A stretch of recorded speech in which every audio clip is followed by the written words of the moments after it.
ദൈവതിരുനാമത്തിന് മഹത്വമുണ്ടാവട്ടെ. Bible reading പ്രോഗ്രാമിലേക്ക് ഏവരെയും കർത്തൃനാമത്തിൽ സ്വാഗതം ചെയ്യുന്നു.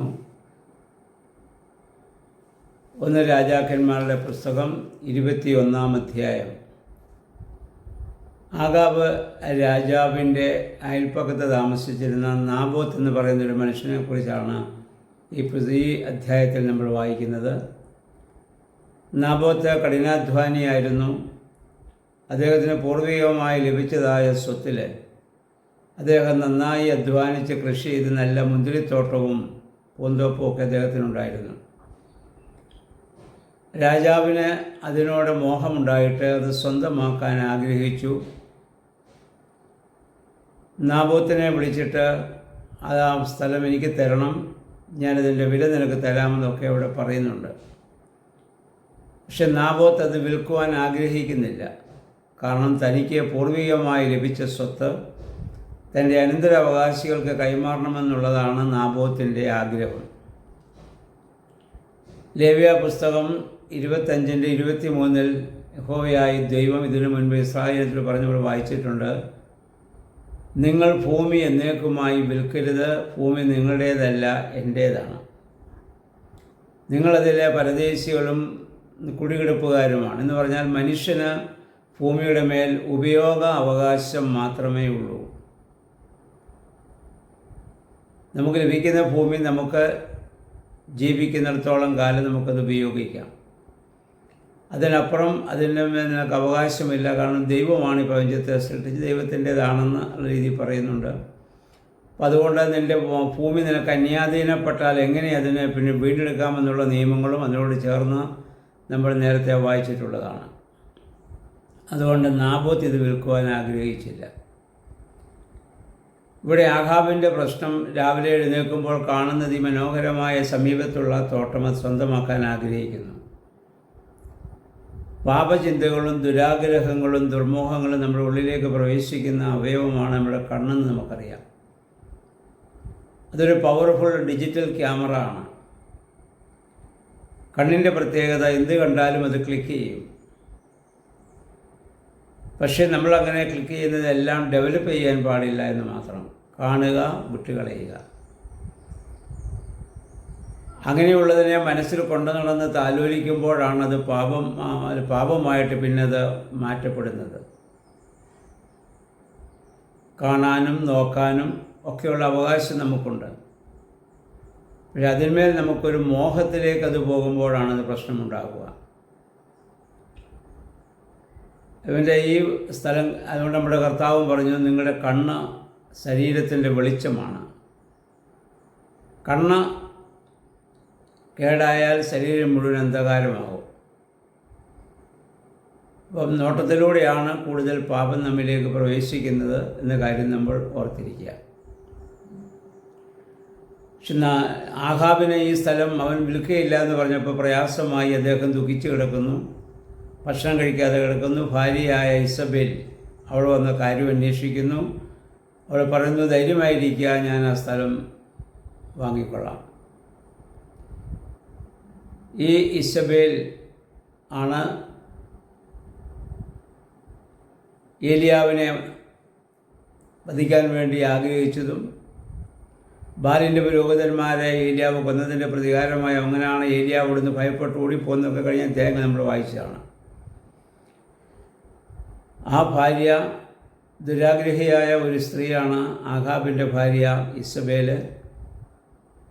പല നേതാക്കന്മാരും പാപത്തിലേക്ക് വീഴുന്നതും അല്ലെങ്കിൽ അബദ്ധത്തിൽ പോയി ചാടുന്നതൊക്കെ ഇങ്ങനെയുള്ള ഭാര്യമാരുടെ ഉപദേശ മുഖാന്തരമാണ്.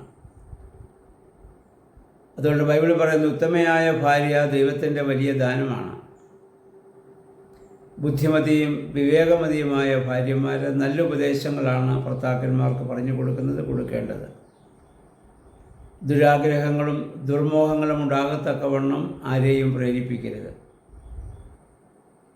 എന്നാൽ ഇസബേൽ അങ്ങനെയല്ല എന്ന് നമുക്കറിയാം. അതുകൊണ്ട് അവൾ സ്വന്തമാക്കാൻ വേണ്ടി ഹീനമായൊരു മാർഗം ഉപയോഗിച്ച് നാട്ടുപ്രമാണികളെയൊക്കെ വിളിച്ച് അല്ലെങ്കിൽ ഉപദേഷ്ടാക്കളെ കൊണ്ടുവന്ന് നാബോത്തിനെ വിളിച്ചു വരുത്തി അവൻ്റെ മേൽ കുറ്റാരോപണം നടത്തി. അവൻ ചെയ്യാത്ത രാജ്യദ്രോഹ കുറ്റവും വ്യക്തിപരമായ കുറ്റങ്ങളൊക്കെ അവൻ്റെ മേൽ ആരോപിച്ച് അവനെ അവിടെ വധിച്ചു കളഞ്ഞ് അവൻ്റെ ഭൂമി സ്വന്തമാക്കുകയാണ്.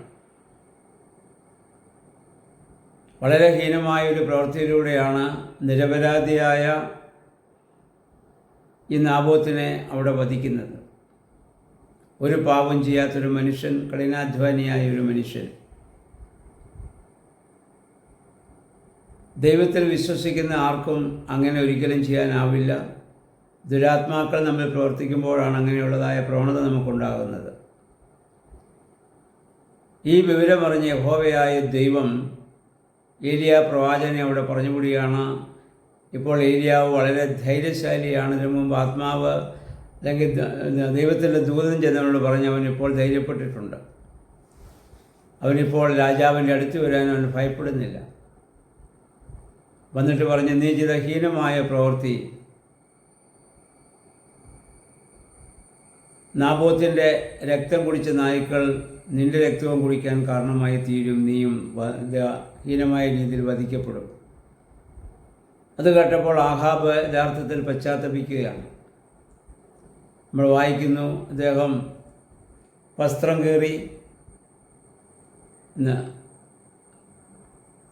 കീറുക, ചാരം വിതറുക, തറയിൽ കിടക്കുക, ചാക്ക് ധരിക്കുക, ഇതൊക്കെ അനുതാപത്തെ സൂചിപ്പിക്കുന്ന ചില കർമ്മങ്ങളാണ് പഴയ നിയമകാലത്ത്. രാജാവ് യഥാർത്ഥമായി പശ്ചാത്തപിക്കുന്നു, അനുതപിക്കുന്നു. താനും അപ്രകാരം വധിക്കപ്പെടുമെന്ന് കേട്ടപ്പോൾ ദുഃഖിക്കുന്നു. അപ്പോൾ ദൈവം പ്രവാചകനോട് പറയുന്നു, അവൻ്റെ അനുതാപം ഞാൻ സ്വീകരിച്ചിരിക്കുന്നു, അവനെ ഞാൻ ശിക്ഷിക്കുന്നില്ല, അവൻ്റെ തലമുറകളിലൂടെ ഞാൻ ആ ശിക്ഷ നൽകും, എന്നാൽ അവനെ ഞാൻ ശിക്ഷിക്കുന്നില്ല. ഇതാണ് ദൈവികമായ ഒരു സ്വഭാവം. അനുദപിക്കുമ്പോൾ അവരോട് ദൈവ തോന്നുന്നതായ ദൈവികമായ സ്നേഹം നമുക്കിവിടെ മനസ്സിലാക്കാൻ സാധിക്കുന്നുണ്ട്. പാപി അനുദപിക്കുമ്പോൾ സ്വർഗം സന്തോഷിക്കുമെന്നും നിന്റെ പാപം എത്ര കഠിനമായിരുന്നാലും മഞ്ഞുപോലെ ശുദ്ധീകരിക്കാമെന്നൊക്കെ പ്രവാചകന്മാരും പുതിയ നിയമത്തിൽ കർത്താവും പറഞ്ഞതൊക്കെ നമുക്കറിയാം. മാനുഷിക ബലഹീനതയാലും സാഹചര്യ സമ്മർദ്ദങ്ങളാലും നമുക്കൊക്കെ കുറവുകൾ സംഭവിക്കാം.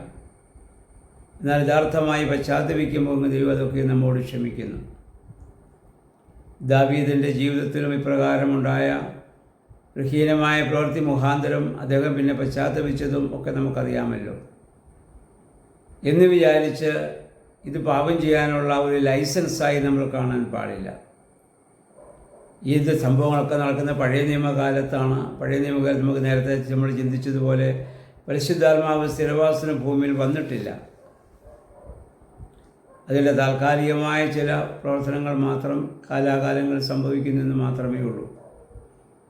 പുതിയ നിയമത്തിൽ നമുക്ക് പരിശുദ്ധാത്മാവാണ് നമ്മളെ ഇന്ന് വഴി നടത്തുന്നത്. ആ ആത്മാവിൻ്റെ ആലോചനയ്ക്ക് വിധേയമായി മാത്രമേ ചിന്തിക്കാനും പ്രവർത്തിക്കാനും നമുക്ക് സാധിക്കുകയുള്ളൂ.